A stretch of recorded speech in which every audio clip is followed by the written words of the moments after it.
Hey guys, my name is Ella. My issue question was, what are the ethical and separately the legal limitations or restrictions on the use of social networking websites by employers and managers in the workplace for purposes of making such decisions as hiring, promotion, or termination of employment, and how are those limitations or restrictions determined?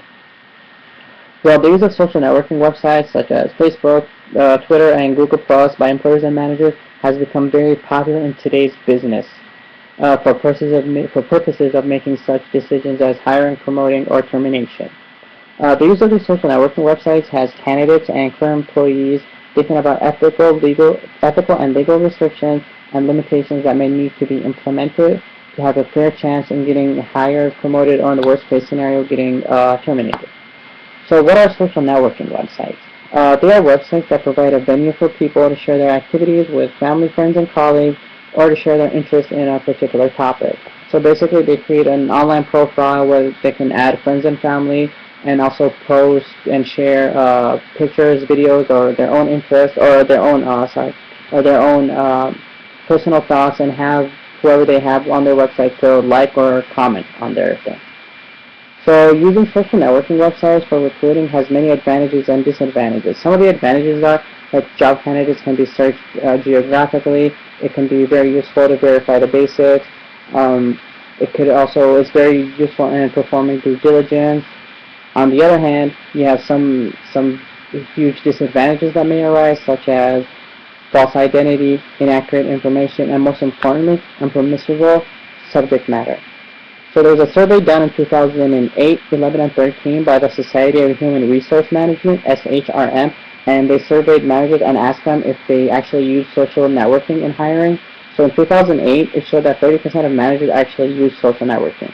In 2011, the percentage actually increased to 56%, and in 2013, the percentage was 77%. So I had a Skype interview with a previous manager and asked him if he used social networking in the screening process.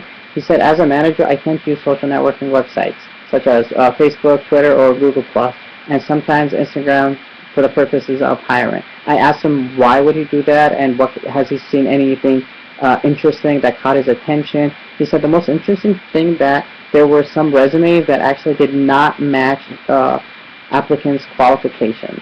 I find that very interesting. So as a manager, they're put with looking over social networking. As a manager, they are put in an ethical situation where they develop a form of biases. Research has shown that there was a significant difference with the number of callbacks for job applicants. Those with Caucasian names were 50% more likely to receive a callback versus those with African American names. This small research has raises legal issues and challenges, despite the fact that the manager doesn't really have to disclose what type of information made him decide whether to hire or fire an employee. There are laws that actually protect the candidate. The laws include applicants' race, religion, sex, national origin, age, and disability status. So why do managers use social networking to hire potential candidates? Career Builder surveyed 2,303 managers and asked them why they use social networking websites. Obviously, the reasons vary, but about 65% stated that they wanted to see if the candidate actually presented themselves professionally. 51% stated they wanted to know if the candidate was a good fit for their company and could actually add value to the position. And another 45% said that they wanted to learn more about qualifications. So how can a social media website hurt a candidate? Well, there was a survey done in 2007 by Career Builder, and it stated that 35% of the managers decided not to offer a job to applicants based on the content that they found. The study also reported that Facebook was the #1 destination. Over 50% of the employers surveyed attributed that their decision not to hire was because of provocative photos, references to drinking and drug usage, and bad mouthing of previous employers and colleagues.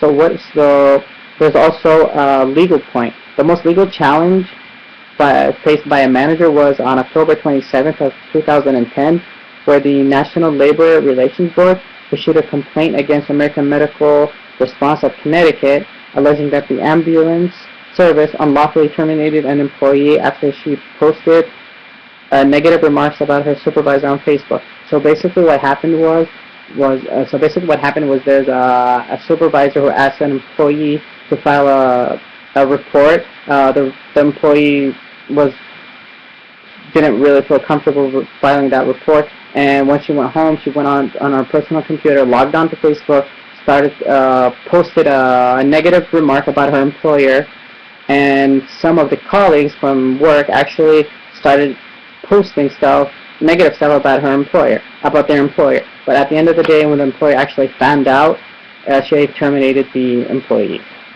So should employers always keep an eye on current employees? Well, employers have the legal right to monitor employees' conduct on their work computer. But the only time that they have the legal duty to monitor employee communications is when the employer has a reason to believe that the employee is engaged in illegal conduct. In most situations, whenever an employee is online or on their social networking site, they're basically getting in touch with friends, family, or even making weekend plans. So employers should not be interfering in the personal lives of their employees unless there's a reason to do so. Declining a candidate or firing a current employee due to private behavior that is not work-related is basically unfair, and it hurts the employer as well. In a more than ever competitive economy, employers must hire based on qualifications, not on personal life stuff.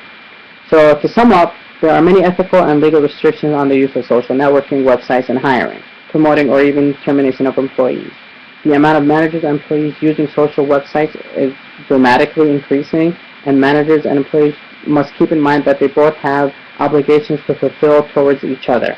With the widespread of information that can be found on social networking websites, employers should be careful what they look for, and candidates should actually think before they post. Thank you.